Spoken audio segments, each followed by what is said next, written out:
10 years ago, Isla stood on the front porch, suitcase in hand, as her parents slammed the door behind her.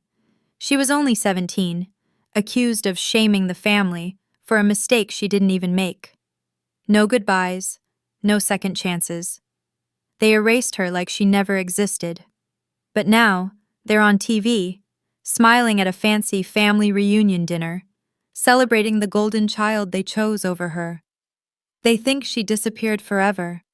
But tonight, Isla's crashing the party, and she's bringing the truth with her. Ever felt like the people who should love you most were the ones who hurt you deepest? Isla's story will hit you hard.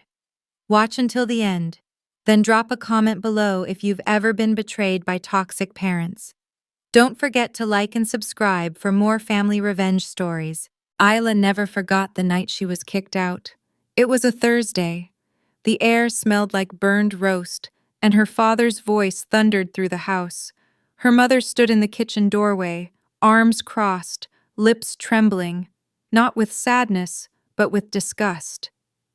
"You're a disgrace," her father said, slamming her phone down on the table. She had been accused of something horrible, leaking private family financial documents online. It wasn't true. She swore it wasn't. But no one listened. "You ruined your brother's chances at college. You've embarrassed us in front of the entire community," her mother hissed. They didn't care about the facts. They didn't want the truth. They just wanted her gone. At 17, Isla was left with no support, no car, no money. Just a backpack full of clothes and a heart full of confusion. She bounced between shelters and couches, worked at gas stations, and took night shifts washing dishes. But survival turned to strength, strength turned to fire. And over the years, Isla clawed her way out of the hole they pushed her into. They never once called, never once asked if she was alive. Then one day, 10 years later, she saw the headline: "Local philanthropist family hosts exclusive dinner to celebrate youngest son's tech success." There they were, her toxic parents, smiling next to her little brother, Landon. He used to cry when she tucked him in. Now he was their poster child, their perfect son. Isla couldn't look away from the photo. Her mother in pearls, her father in a suit. The caption read, "The Martinez family is proof that strong values and unity make anything possible." Isla laughed, not because it was funny, but because the lies were louder than the truth. The deeper she looked, the more she found. Her parents hadn't just disowned her. They used her name for years, to open credit accounts, to apply for shady loans. Her credit score was in ruins. Debt collectors haunted her. She thought it was random. It wasn't. They buried her to build their image. But that wasn't all.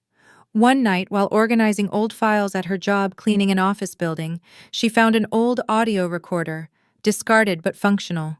Out of habit, she turned it on. She nearly dropped it when she heard the voices. Her parents. Planning. "You need to make it look like she did it," her mother said in the recording. "If the community believes she leaked those papers, we'll be done. Blame it on Isla. She's emotional. People will believe it." "I'll take care of it," her father replied. "After tonight, she's out for good." That was the night they kicked her out. It wasn't a reaction. It was a setup. That was when Isla stopped crying and started planning. She tracked down every loan in her name. She pulled her DNA through an ancestry kit, and what she found made her knees buckle. Her father wasn't even her biological dad. Another secret. Another lie. And yet, they stood on stages, gave speeches about family values, and posed for cameras like nothing happened. They didn't know Isla had found them again. They didn't know she was coming. The family reunion dinner was to be a private event, but the media was invited. It was their moment to shine. And Isla? She was about to steal it. She had the DNA results. She had the forged loan paperwork. She had the audio file ready to play. And she had something else, the strength to look them in the eye without flinching. They stole her childhood. They buried her truth. But this time, she'd be unignorable. Because this dinner? It wouldn't end with applause. It would end with exposure. It started with a knock on the door of her crumbling apartment. A stern man in a cheap suit handed Isla a thick envelope. "You've been served," he muttered before walking off without another word. Inside the envelope was a lawsuit notice.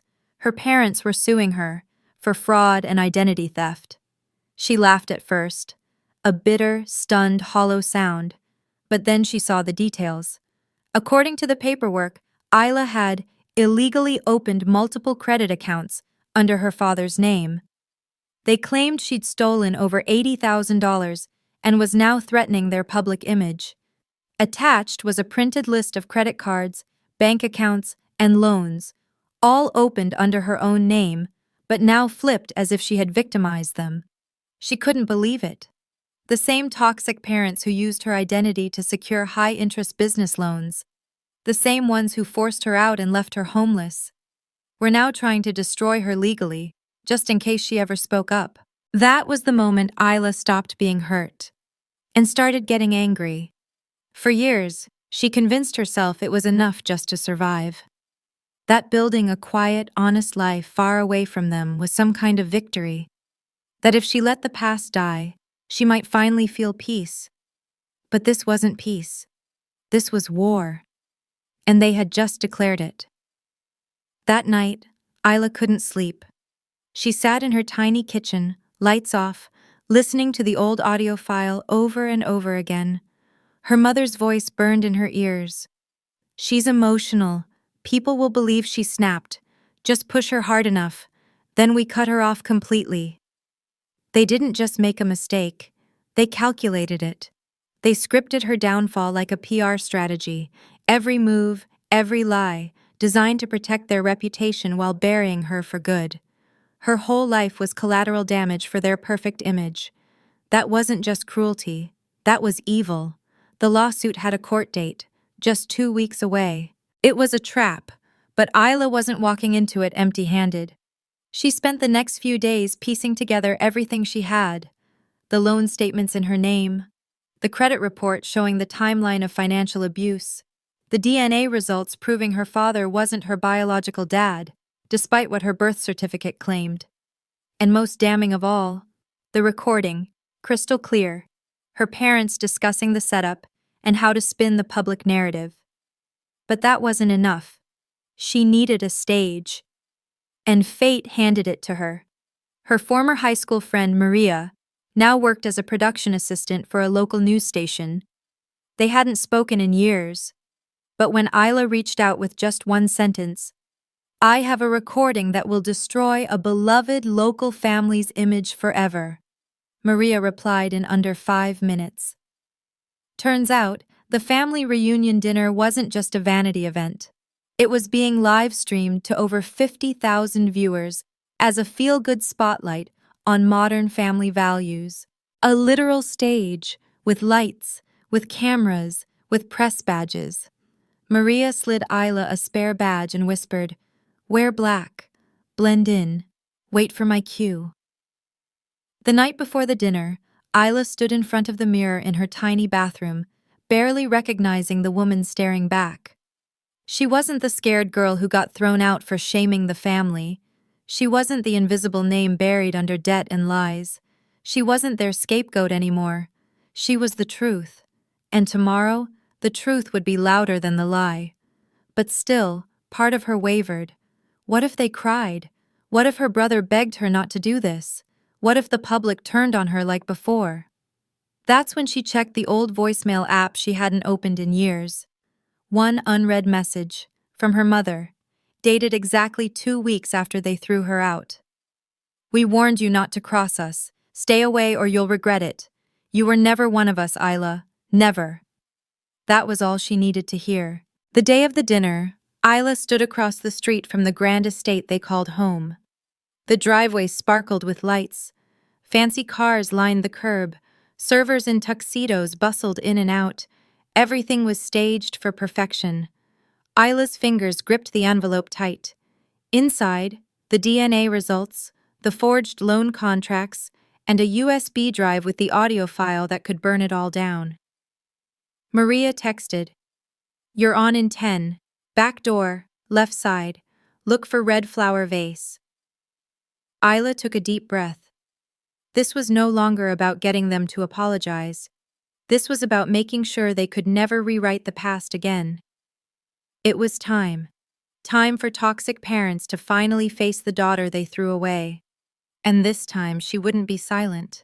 Not for their comfort, not for their pride, not for their lies. Isla arrived at the venue an hour before the dinner started.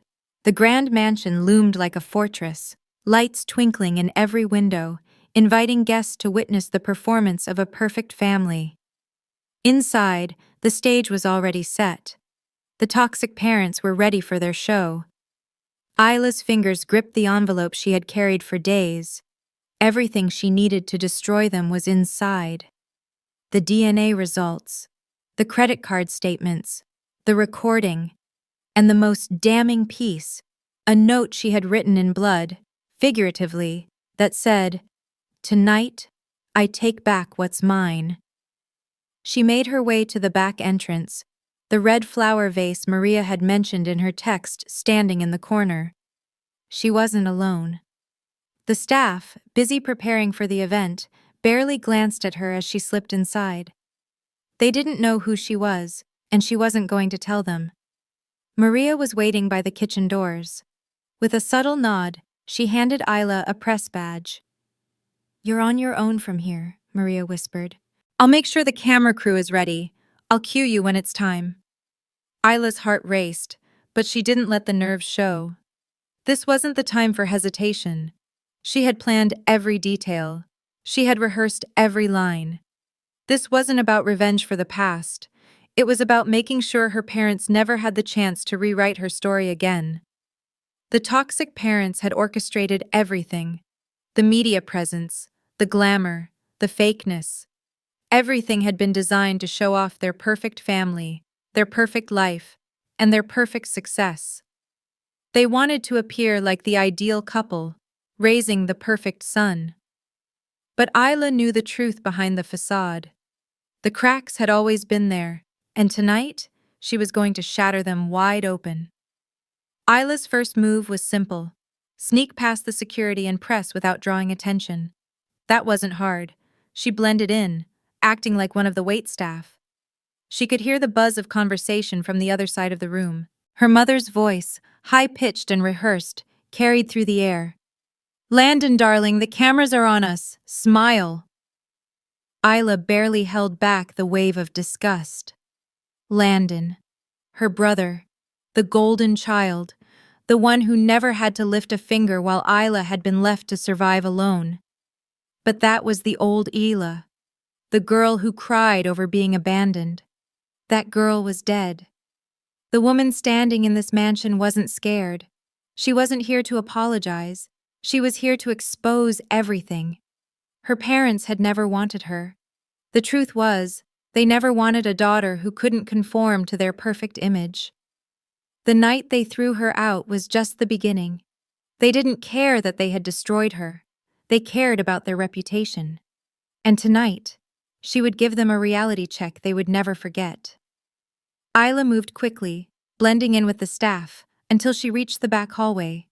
The dining area was ahead, opulent, but cold. Crystal chandeliers sparkled above, casting harsh shadows over the guests, their laughter ringing hollow. She found the perfect spot, a small, inconspicuous space at the back of the room, just near the hallway where her parents were seated. It gave her a clear view of the stage and enough distance to keep her actions unnoticed, at least for now.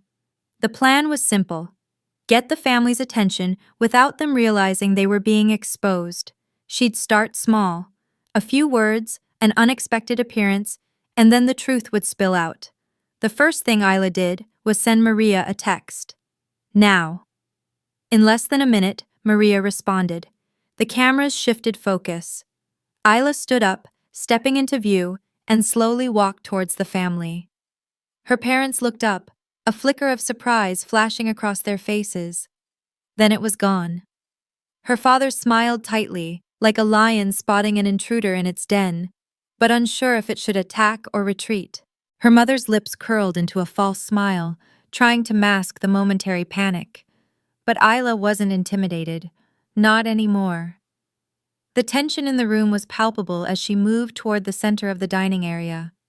Her parents had no idea what was coming, but they would soon understand that their image, their pride, and their control were no longer in their hands. Isla paused just in front of the stage, taking in a deep breath. She could feel the eyes of the press and guests on her. This wasn't about her parents anymore. This was about reclaiming her own life, her own dignity. As the host asked if she had something to say, Isla reached into her bag and pulled out the first piece of evidence: the DNA results. "I believe these belong to you," Isla said, holding the envelope high enough for everyone to see. The room fell silent. Her father's eyes flicked toward the door, probably calculating his next move. But he didn't know what she had in store. This was just the beginning.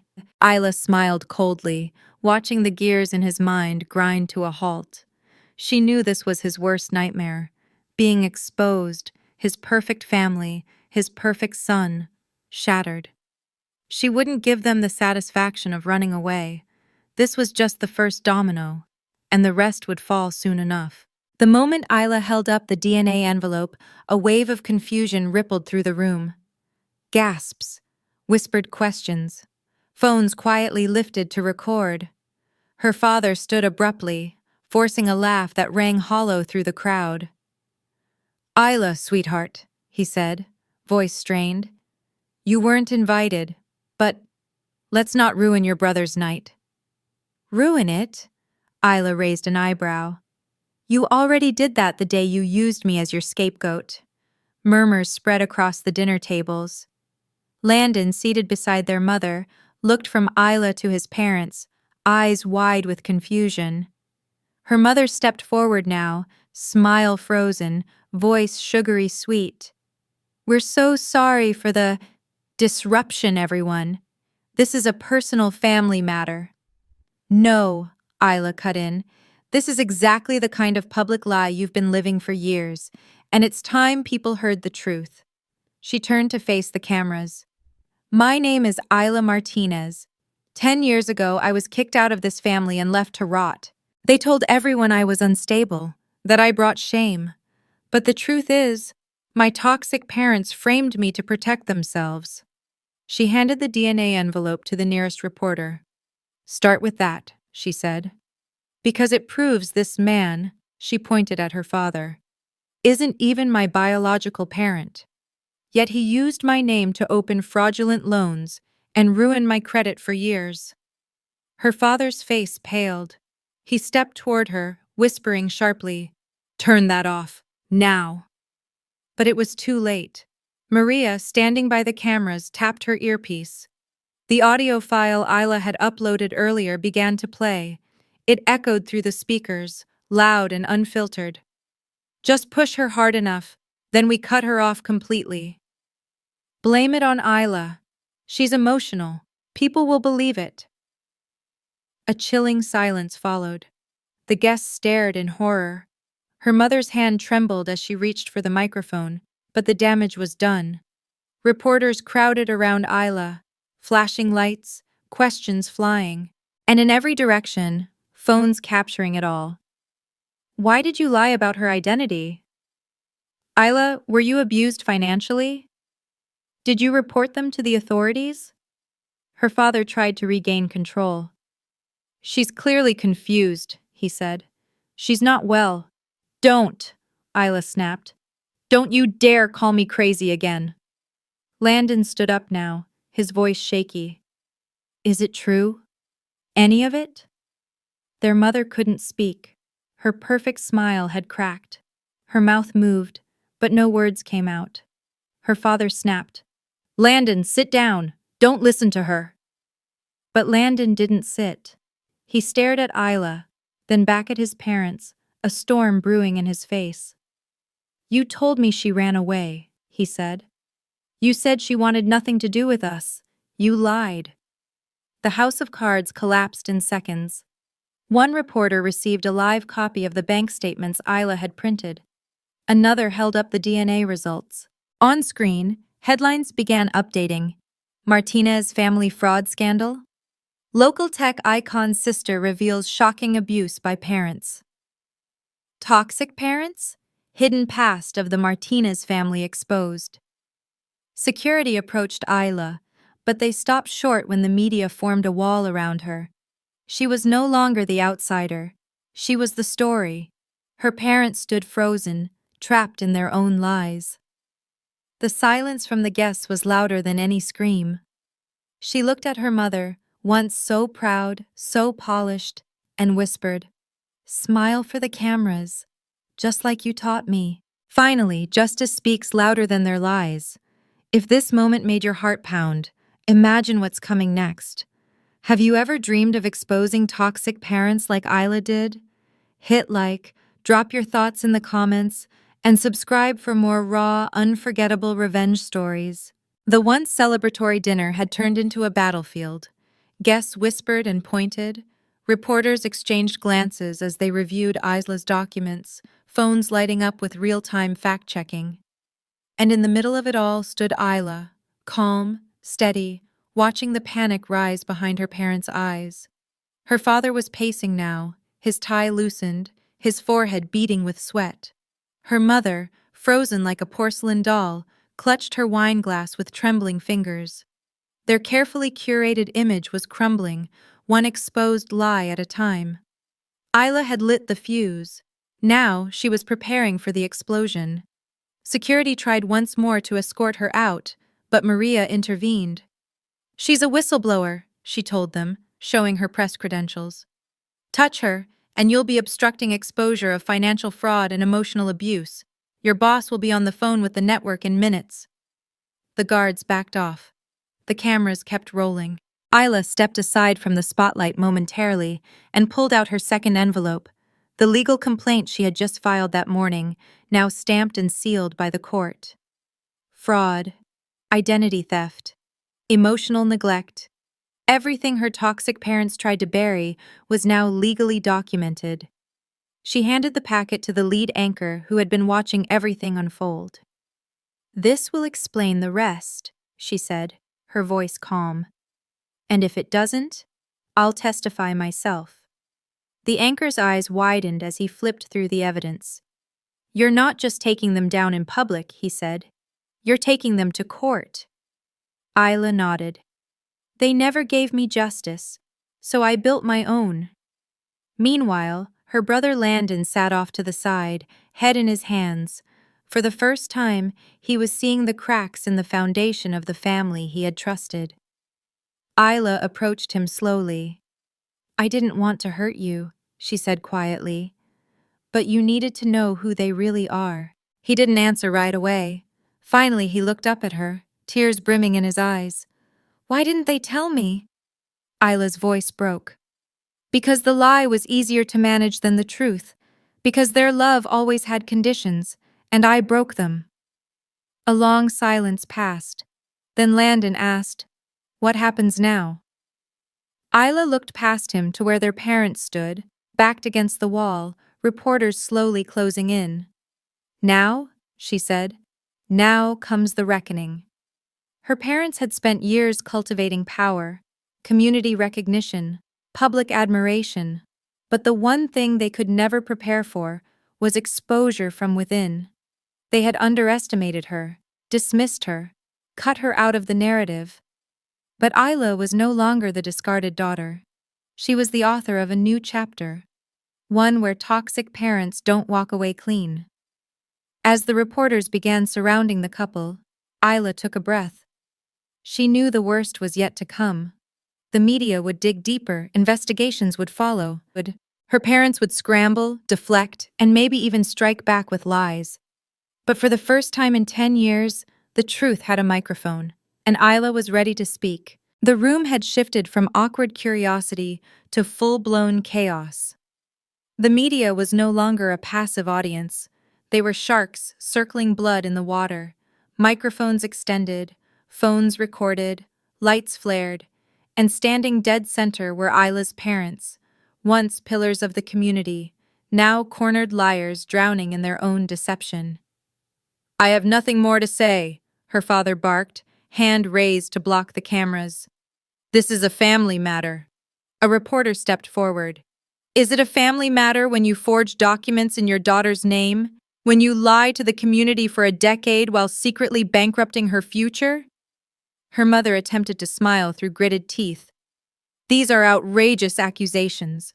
Our daughter has mental struggles. She's confused." Isla didn't flinch. She stepped between them and the crowd. "Stop hiding behind that excuse," she said, her voice clear and unwavering. "You used the word unstable to silence me. You used it to discredit me and to justify destroying my life. But I'm not unstable. I'm unshaken, and I'm done being erased."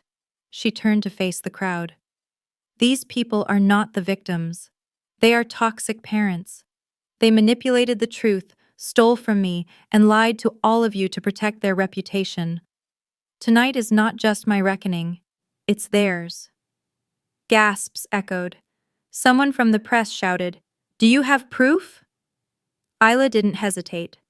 She opened her small black folder and removed 2 more pages, screenshots of emails from her father's business address, instructing an associate to process a new loan under Isla's profile.